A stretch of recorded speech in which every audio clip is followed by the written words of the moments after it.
अभी जो इकाई चल रहा है वो धारा विद्युत है और ये पार्ट 5। अब इसमें इस इकाई में धारा विद्युत इकाई में जो है यही 4 पॉइंट बचे हुए हैं। इसके बाद ये अध्याय समाप्त हो जाएगा। हो सकता है कि जो 4 नंबर पॉइंट है ये ना खत्म हो पाए आज के वीडियो में। ये इसके लिए अलग से वीडियो बनाया जाएगा क्योंकि पेपर में आता ही आता है। मोस्ट इंपॉर्टेंट जो है इस चैप्टर के लिए, धारा विद्युत चैप्टर के लिए, धारा विद्युत चैप्टर के लिए ये क्वेश्चन मोस्ट इंपॉर्टेंट है, बड़े प्रश्न में आता है। तो अभी तक हम विद्युत शक्ति तक जो है देख चुके थे। तो विद्युत शक्ति और कमेंट में आप लोग बताइएगा, इसमें जो है अगर हम थोड़ा स्पीड में पढ़ाते हैं उसको बताइएगा, स्पीड को थोड़ा कम करेंगे और कमेंट जरूर करिए उसमें क्या समस्याएं आ रही हैं। अभी जो भी समस्याएं धीरे धीरे सब क्लियर किया जाएगा। तो इसमें विद्युत शक्ति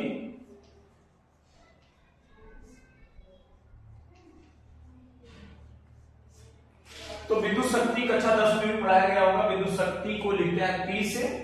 शक्ति बोलिए या सामर्थ्य बोलिए या क्षमता भी बोल सकते हैं। तो P बराबर होता है W बटे में T। इसका फार्मूला होता है विद्युत शक्ति का। यहां पर इसका परिभाषा क्या हो जाएगा विद्युत शक्ति का? ये है व्यय विद्युत ऊर्जा, व्यय विद्युत ऊर्जा, और ये है समय। तो इसका परिभाषा कल बताया गया था, फिर से देख लीजिए। व्यय विद्युत ऊर्जा की, नीचे समय है उसको दर बोलते हैं। व्यय विद्युत ऊर्जा की दर को विद्युत शक्ति कहते हैं। व्यय विद्युत ऊर्जा व्यय कहां पर होता है? किसी यंत्र में। यंत्र का मतलब जैसे विद्युत यंत्र, जैसे पंखा हो गया, कूलर हो गया या बल्ब हो गया, तो उसमें विद्युत ऊर्जा खर्च होता है। तो वही जो है व्यय विद्युत ऊर्जा होता है।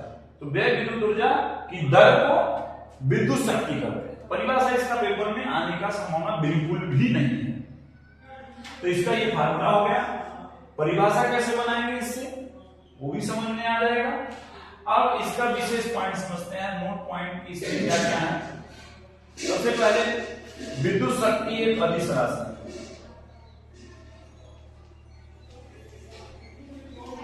ये अदिश राशि है। और इसमें दूसरा नंबर पॉइंट क्या है कि भाई इसका मात्रक क्या होगा? तो इसका मात्रक SI मात्रक इसका होगा जूल, ये सेकेंड हो जाएगा जूल प्रति सेकेंड।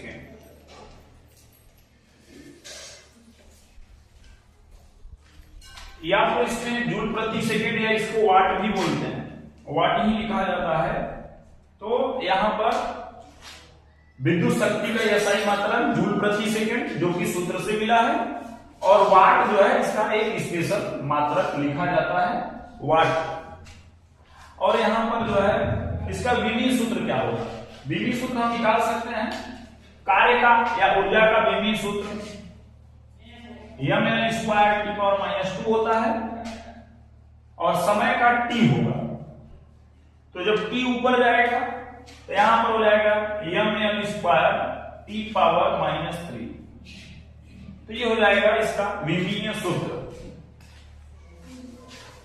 अब इसके देखते हैं अन्य मात्रक। इसके जो है अन्य मात्रक,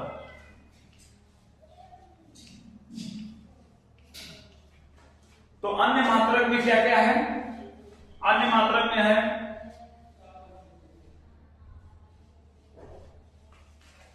जैसे यहां पर वाट है तो ऐसे ही होता है किलोवाट। किलोवाट जिसको लिखते हैं KW से, और मेगावाट जिसको लिखते हैं MW से, और अश्वशक्ति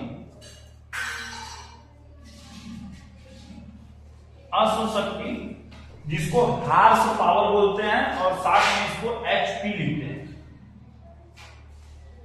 तो घरों में जो यूज होता है वो किलोवाट में बोला जाता है, या बल्ब जो है उसको वाट में बोला जाता है। जो अभी नॉर्मल जो बल्ब आ रहा है LED का वो 5 वाट, 10 वाट, 20 वाट ऐसे ही आता है।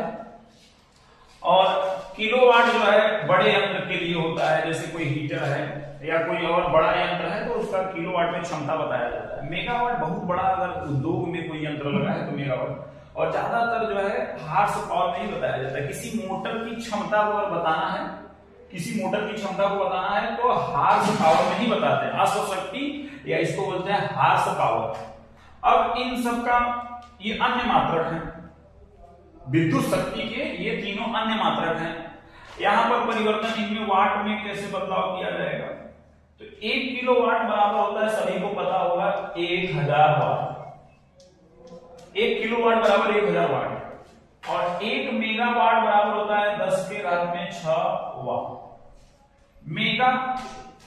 1 मेगावाट बराबर होगा 10 के घात में 6 वाट, और एक अश्व शक्ति या हार्स पावर बराबर होता है यहां पर 746 वाट।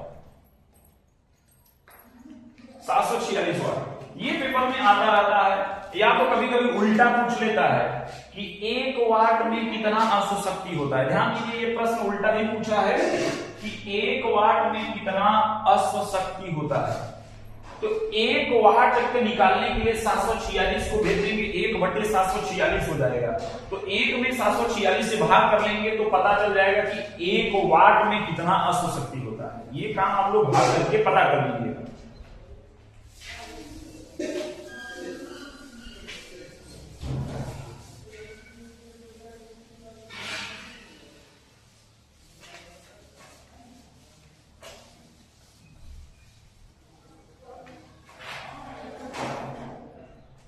ये वीडियो तभी समझ में आएगा जब इसको पढ़ने के बाद, वीडियो देखने के बाद आप लोग पीडीएफ पढ़ेंगे। पीडीएफ कहां पर मिलेगा, जो भी व्हाट्सएप ग्रुप में जुड़े हैं उनको पीडीएफ अगर नहीं मिलता है तो पीडीएफ मांगिए और पीडीएफ देखिए। अगर आप कहीं पढ़ भी रहे हैं तो कोई समस्या नहीं है, लेकिन इसको देखिए, पीडीएफ जो है पीडीएफ देखना जरूरी है। और दूसरी बात इसमें कि जो भी अन्य छात्र हैं, जैसे बाहरी छात्र हैं, उनको पीडीएफ कैसे मिलेगा।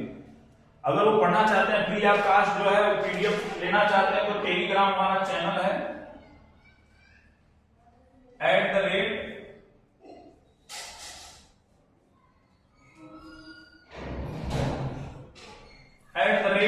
यादव रजत 141 पर आप अगर मैसेज करेंगे तो हम फ्री ऑफ कास्ट आपको पीडीएफ उपलब्ध करा देंगे। जितना भी हम पढ़ाएंगे इसी पर आपको पीडीएफ मिल जाएगा। अगर कोई इच्छुक है कि भाई हमें पीडीएफ भी मिल जाए तो व्हाट्सएप ग्रुप में तो मिलना मुश्किल है। अगर आपको बाहरी कोई है तो इस टेलीग्राम पर आप मैसेज करते हैं तो टेलीग्राम पर आपको मिल जाएगा।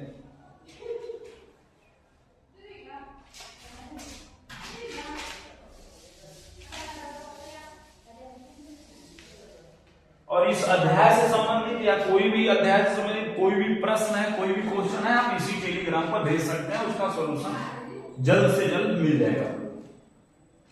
हाँ, अगर वीडियो में कोई समस्या है, स्पीड में पढ़ा रहे हैं, आप उसमें कमेंट में लिखिए कि थोड़ा स्पीड को कम किया जाए या थोड़ा धीरे पढ़ाया जाए, तो उसको हम अपने तरीके से मेंटेन करके चलेंगे।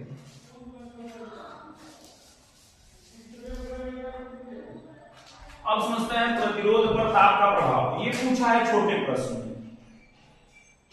अब हमें कैसे पता चला ये पूछा है, तो इसीलिए हम कहते हैं आप लोग पेपर पढ़िए। कोई भी विषय हो, कोई भी, चाहे गणित हो, चाहे बायोलॉजी हो, चाहे फिजिक्स हो, चाहे केमिस्ट्री हो, उसका पेपर पढ़िए। पेपर पढ़ेंगे तो आपको खुद ब खुद आइडिया हो जाएगा कि क्या पेपर में प्रश्न आता है, क्या हमें ध्यान देना है ज्यादा, क्या ध्यान नहीं देना है।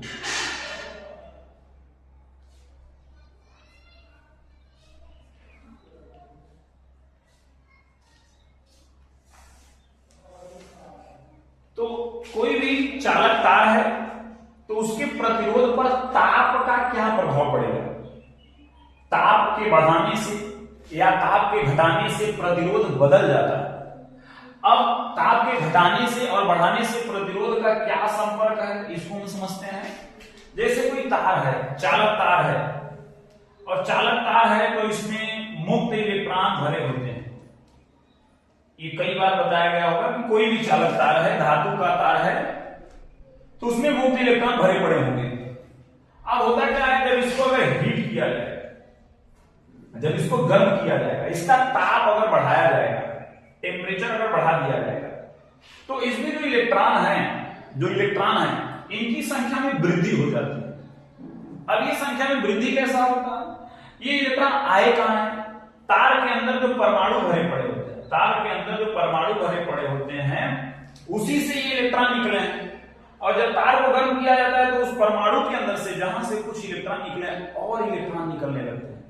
तो जब इलेक्ट्रॉन निकलने लगते हैं तो यहाँ पर इलेक्ट्रॉन का भीड़ बढ़ जाता है। भीड़ का मतलब इसमें संख्या बढ़ जाता है, और अगर संख्या बढ़ जाएगा तो इनको चलने में समस्या होगा, अर्थात अवरोध और ज्यादा बढ़ जाएगा। अगर अवरोध बढ़ जाता है इसका मतलब प्रतिरोध बढ़ जाएगा। तो अगर आपसे कोई पूछता है कि ताप बढ़ाया जाएगा तो प्रतिरोध पर क्या प्रभाव पड़ेगा, तो आप लोग बताओगे प्रतिरोध बढ़ जाएगा।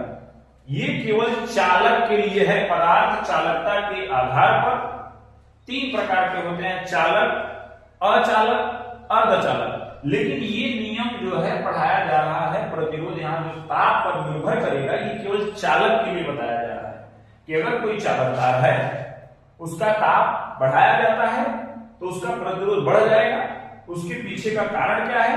उसके पीछे का कारण यह है कि अगर कोई तार को गर्म करेंगे तो उसमें जितने इलेक्ट्रॉन पहले आगे बढ़ने के लिए थे उससे ज्यादा इलेक्ट्रॉन आ जाते हैं, और इलेक्ट्रॉन अगर ज्यादा आ जाएंगे तो उसमें उनको चलने में बहुत ज्यादा अवरोध फेस करना पड़ेगा। और फेस करना पड़ेगा मतलब इसका कि प्रतिरोध बढ़ जाता है। हाँ, इसके विपरीत अगर तार को ठंडा किया जाएगा तो इलेक्ट्रॉन नहीं निकलेंगे।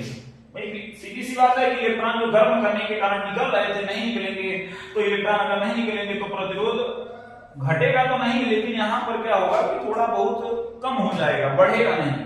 तो सीधा सा मतलब यहाँ पर यह है कि ताप बढ़ाएंगे किसी चालक का तो उसका प्रतिरोध बढ़ जाएगा, और ताप घटाएंगे तो उसका प्रतिरोध जो है थोड़ा बहुत मात्रा में। इसमें कंफ्यूजन नहीं क्रिएट करना है, तो इतना याद रखिए कि तार का ताप बढ़ाने पर प्रतिरोध बढ़ जाएगा। बहुविकल्पी में आएगा ये आपको, और इस पर आधारित सवाल भी होता है। इस पर आधारित सवाल क्या होता है? एक फार्मूला होता है RT बराबर R0 1 प्लस अल्फा टी। इस फार्मूले पर बहुत सवाल आया है, बहुत सवाल आया है। इसमें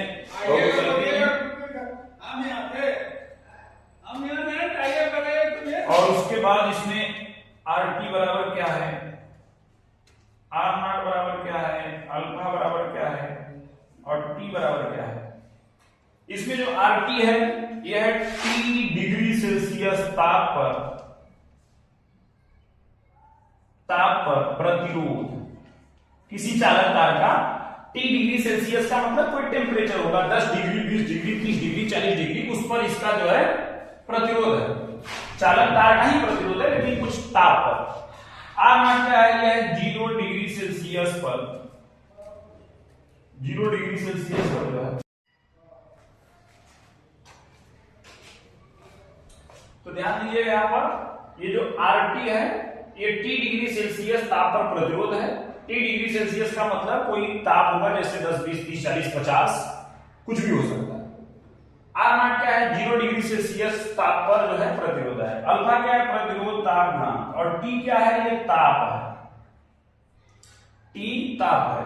तो यहां पर इस फार्मूले पर बहुविकल्पी में भी सवाल मिलेगा, और अति लघु में भी, और बड़े प्रश्नों में भी इस पर आधारित सवाल आता है। आप लोग देखेंगे पेपर में इस पर आधारित सवाल आया होगा, और जो भी आंतरिक प्रश्न है उसके लिए अलग से वीडियो बनाया जाएगा। उसमें सभी पेपर में आए हुए प्रश्न, जो पेपर में आए हुए प्रश्न है उनका हल मिलेगा, और जो महत्वपूर्ण प्रश्न है जो नहीं भी आए हैं उनका भी हल दिया जाएगा।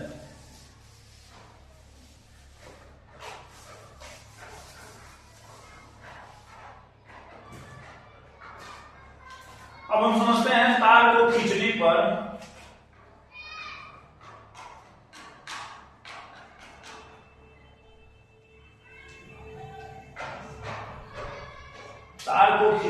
तार के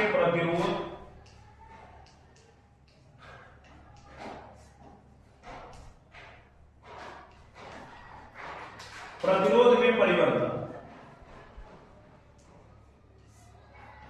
इसका क्या मतलब है? जैसे मान लीजिए कोई मोटा तार है, अब इस तार का कुछ लंबाई होगा, अब मान लेते हैं कि इस तार का लंबाई L1 है, तार है इसका लंबाई L1 है, और ये इसका अनुप्रस्थ काट का क्षेत्रफल है, क्षेत्रफल को हम मान लेते हैं A1 है। और यहाँ पर जो है इसका त्रिज्या जो है भाई वृत्ताकार है, तो यहाँ पर त्रिज्या इसका r1 है। तार का लंबाई L1, अनुप्रस्थ काट का क्षेत्रफल A1 और इसका त्रिज्या जो है वो R1 है, और इसका प्रतिरोध हम मान लेते हैं कैपिटल R1। अब अगर इस तार को खींचा जाए, एक सिरे को बांध कर या दोनों सिरों को पकड़ कर हम खींचेंगे या एक सिरा इसका बांध कर खींचेंगे तो तार पतला हो जाएगा। मान लेते हैं पहले इतना बड़ा था जिसका लंबाई L1 था, इसको हमने खींच करके बढ़ा दिया, तो क्या अब भी पहले जितना प्रतिरोध होगा, भाई लंबाई तो बदल गया, L2 लिखेंगे, बदल चुका, लंबाई पहले कम था अभी ज्यादा हो गया। इसका अनुप्रस्थ काट का क्षेत्रफल बदल गया है, तो इसको हम लिखेंगे A2 से। इसका यहां पर त्रिज्या भी बदल गया है, जिसको हम लिखेंगे R2 से। क्या प्रतिरोध वही रहेगा R1? भाई हमने पढ़ा है कि मोटे तार का प्रतिरोध कम और पतले तार का प्रतिरोध अधिक होता है, तो यहां पर इसका प्रतिरोध कम है, यहां पर ज्यादा, इसका मतलब बदल जाएगा, तो इसका प्रतिरोध हम मान लेते हैं R2 है, बदल जाएगा। अब अगर पूछा जाएगा कि बढ़ जाएगा कि घट जाएगा, तो बढ़ जाएगा। क्यों? इसमें इलेक्ट्रॉन को बहने के लिए बहुत ज्यादा अवरोध नहीं मिलेगा, मोटा तार है, इलेक्ट्रॉन आसानी से बह सकता है, प्रतिरोध इसका कम होगा, और जब तार को खींच देंगे तो इलेक्ट्रॉन को बहने के लिए जगह कम रहेगा, इसलिए इसका प्रतिरोध ज्यादा होगा। तो यहां पर हमें कुछ फार्मूला मिलता है जिस पर आधारित सवाल बनते हैं।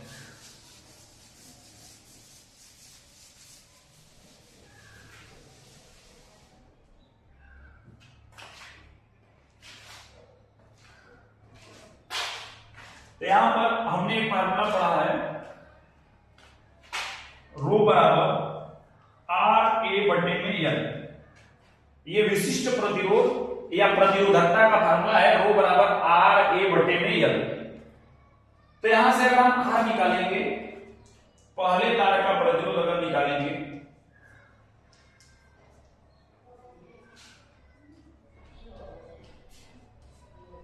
तो पहले तार का प्रतिरोध क्या हो जाएगा, R1 बराबर, अगर यहां से हम R निकालेंगे तो R बराबर निकालेंगे तो ये इधर चला जाएगा, ये हो जाएगा रो L में A।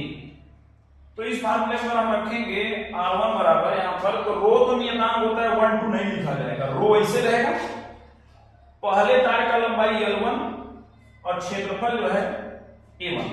ऐसे ही हम लिखेंगे दूसरे तार के लिए,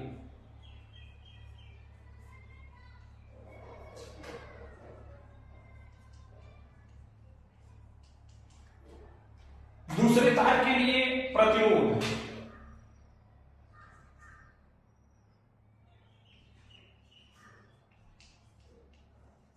तो दूसरे तार के लिए प्रतिरोध क्या होगा, ये होगा R2 बराबर रो L2 में A2। इसको हम बना लेते हैं समीकरण नंबर 1, इसको बना लेते हैं समीकरण नंबर 2। तो समीकरण 1 और 2 है, और इसको हम भाग लगा देते हैं, 1 में 2 से भाग लगा देते हैं। समीकरण 1 में ये सब क्यों किया जा रहा है, इससे फार्मूला मिलेगा जो कि पेपर में उस पर आधारित सवाल बनता ही बनता है। समीकरण 1 में 2 से भाग देंगे, तो यहां पर 1 में 2 से भाग देंगे मतलब R1/R2 कर देंगे, बराबर यहां पर रो, इसको लिखेंगे रो L1 में A1, और इसके नीचे हो जाएगा, इतना लिखेंगे, यहां से रो और रो कट जाएगा, यहां पर हमको मिलेगा R1 में R2 बराबर, इतना लिखेंगे, ये हो जाएगा L1/A1, और ये पलट जाएगा, ये पलट जाएगा, A2 ऊपर चला जाएगा और L2 नीचे आ जाएगा।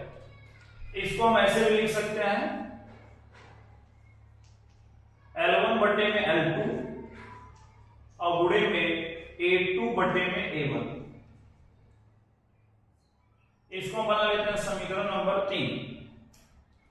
क्या किया गया फिर से हम समझ लेते हैं। यहां पर हमने पढ़ा है रो बराबर होता है RA/L। अगर यहां से R निकाला जाएगा तो ये इधर चला जाएगा और A नीचे चला जाएगा, तो क्या हो जाएगा, R बराबर रो L/A। इस फार्मूले से हम पहले तार का प्रतिरोध लिखेंगे, इतना हो जाएगा, दूसरे तार का प्रतिरोध लिखेंगे, इतना हो जाएगा, और समीकरण 1 में 2 से भाग लगा देंगे, ये कट करके इतना आ जाएगा। इसको हम समीकरण नंबर 3 लिख लेंगे।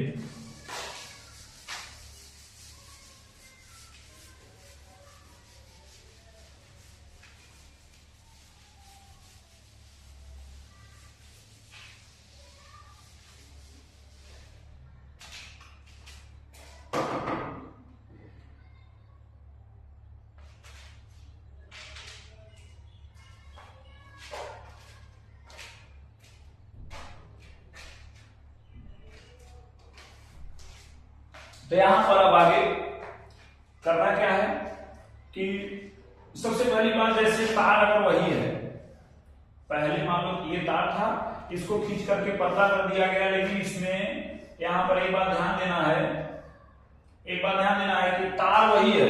अगर तार वही है तो आयतन नहीं बदलेगा।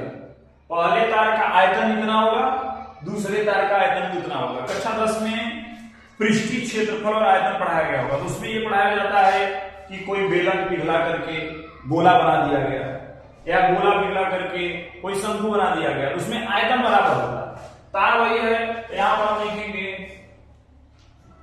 कि पहले तार का क्षेत्रफल, पहले तार का आयतन,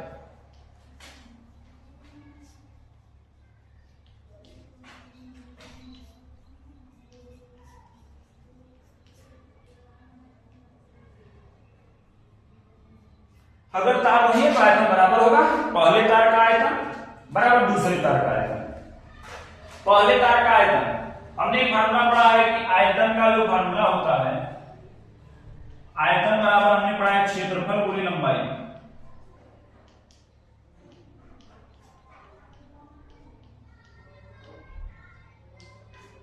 तो यहां पर हम लिखेंगे एल, क्षेत्रफल ए और लंबाई एल, ये हो जाएगा A1 L1, यहां हो जाएगा A2 L2। अब L2 इधर भेज देंगे, L1 इधर भेज देंगे, मतलब L2 इधर A1 इधर भेज देंगे, L1 इधर यही रहेगा, ये चलाएगा नीचे, L2 बराबर हो जाएगा A2 बटे में A1। ये A1 इधर A2 के नीचे, ये इधर आ जाएगा, ये हो जाएगा समीकरण नंबर 4। अब A2 बटे में A1 की जगह पर इतना हम अगर रख देंगे, यहां पर लिखेंगे कि समीकरण 3 से, इसके बाद ये लिखा गया है समीकरण 3 से, समीकरण 3 में अगर रख देंगे A2 बटे A1 की जगह पर रख देंगे अगर L1 बटे L2, तो क्या हो जाएगा, हो जाएगा L1 बटे में L2 और गुणे में L1 बटे में L2, मतलब ये होल स्क्वायर हो जाएगा। तो हम लिख सकते हैं R1 बटे में R2 बराबर हो जाएगा L1 बटे में L2 का होल स्क्वायर। इस फार्मूले पर सवाल आता है, R1 बटे R2 बराबर हो जाएगा L1 बटे L2 का होल स्क्वायर।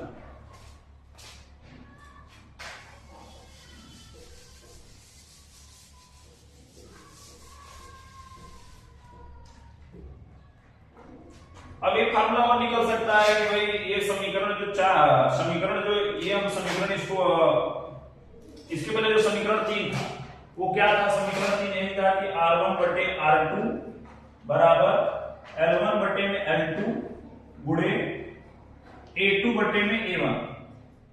तो अगर हम समीकरण 3 में ये A2 बटे A1 के जगह पर इतना रखेंगे तो ये फार्मूला मिल जाएगा, तो ये लंबाई के रूप में हो जाएगा। या तो हम ऐसे भी कर सकते हैं कि समीकरण 3 से अगर समीकरण 3 ये जो है यहां पर हम रखते हैं ये L1 बटे L2 के जगह पर A2 बटे A1 रख देते हैं, तो ये क्या हो जाएगा, ये हो जाएगा R1 बटे में R2 बराबर, इसके जगह पर अगर रखेंगे तो हो जाएगा A2 बटे में A1 L1 बटे L2 की जगह पर गुणे ये हो जाएगा A2 बटे में A1, तो ये हो जाएगा A2 बटे में A1 का होल स्क्वायर, A2 बटे में A1 का होल स्क्वायर। तो ये फार्मूला मिल गया हमें क्षेत्रफल के रूप में। ये फार्मूला है लंबाई के रूप में, ये फार्मूला है क्षेत्रफल के रूप में। एक और फार्मूला निकल सकता है त्रिज्या के रूप में। त्रिज्या के रूप में कैसे निकालेंगे? ए बराबर हमने पढ़ा है होता है पाई आर स्क्वायर। ये कहां से है? जो अनुप्रस्थ काट का क्षेत्रफल होता है, तार का जो अनुप्रस्थ काट का क्षेत्रफल होता है वो वृत्ताकार होता है, ज्यादातर वृत्ताकार, तो वृत्त का क्षेत्रफल होता है पाई आर स्क्वायर। अगर हम यहां पर रखेंगे, यहां रखा जाएगा पाई a2 है तो हो जाएगा पाई r2 का स्क्वायर और बटे में हो जाएगा पाई r1 का स्क्वायर और इसके ऊपर हो जाएगा होल स्क्वायर। पाई से पाई कट जाएगा और यहां पर आएगा r1 बटे में r2 बराबर हो जाएगा r2 बटे में r1। यहां पर होल स्क्वायर है, जिसको ऊपर कर देंगे तो हो जाएगा r2 बटे में r1। ये होल स्क्वायर दोनों ऊपर यहां पर गुणा हो जाएगा तो ये 4 हो जाएगा। तो ये जो फार्मूला है ये त्रिज्या के रूप में हो जाएगा, ये लंबाई के रूप में, ये क्षेत्रफल के रूप में और ये त्रिज्या के रूप में। अब इसको समझने के बाद आप क्रम से जब पीडीएफ पढ़ेंगे तो ये बिल्कुल क्लियर हो जाएगा। और पढ़ना जरूरी है, कैसे ये फार्मूला आया है इस पर सवाल आता है।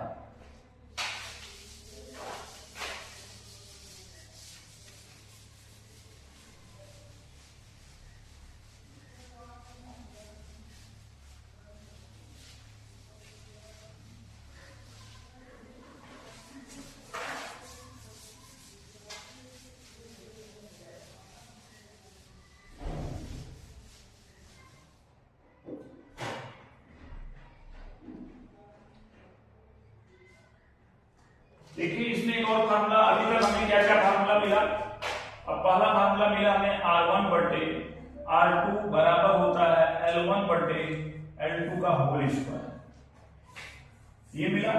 और क्षेत्रफल के रूप में क्या हो जाएगा? ये हो जाएगा r1 बटे में r2 बराबर a2 बटे में a1 का होल स्क्वायर।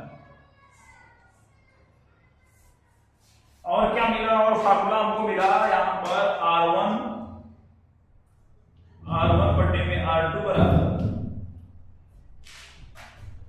r2 बटे r1 के घात में जो है यहां पर 4 पावर 4, ये तीनों फार्मूला मिला।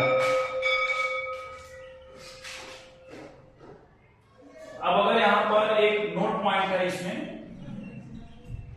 नोट पॉइंट ये है कि अगर किसी तार को खींचकर यह गुना कर दिया, यदि तार को खींचकर n गुना कर दिया जाए, n गुना का मतलब 2 गुना, 3 गुना, 4 गुना। जैसे मान लो कि भाई कोई तार है 2 मीटर का है, इसको खींचकर 4 मीटर कर दिया जाए तो 2 गुना हो जाएगा। अगर 2 मीटर का तार है, इसको जो है मान लीजिए 10 मीटर का कर दिया गया खींच करके, तो 5 गुना मतलब 5 गुना हो जाएगा। तो यहां पर यही है, n गुना का मतलब कि भाई कुछ भी हो सकता है, 2 गुना, 4 गुना, 5 गुना, ठीक है। तो इसके लिए फार्मूला मिलता है। यहां पर मान लीजिए अगर तार का प्रारंभिक लंबाई L1 है, L1 जो है प्रारंभिक मतलब शुरू में तार का लंबाई L1, तार का प्रारंभिक लंबाई, और L2 मान लीजिए अगर बाद का लंबाई है, खींचने के बाद की लंबाई।